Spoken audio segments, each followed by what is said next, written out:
De Aragón a España. Ebro. Porque el que es aragonés es 2 veces español. Así que puedo decir que de Aragón a Europa. Pirineos. Porque somos cultura. Tierra de artistas y pensadores. Como Servet, que murió para que la libertad de conciencia se convirtiera en un derecho.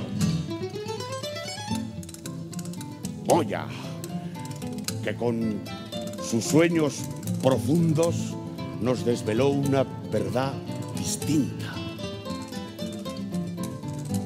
O Ramón y Cajal, que a través de su microscopio vemos su Nobel en medicina. Exploradores todos de lo desconocido, que han movido el viejo árbol de la vida.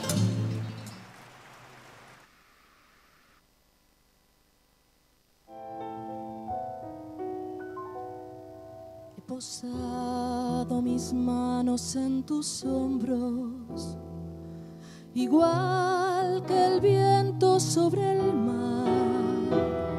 He cubierto de besos tus orillas y de luz tu soledad.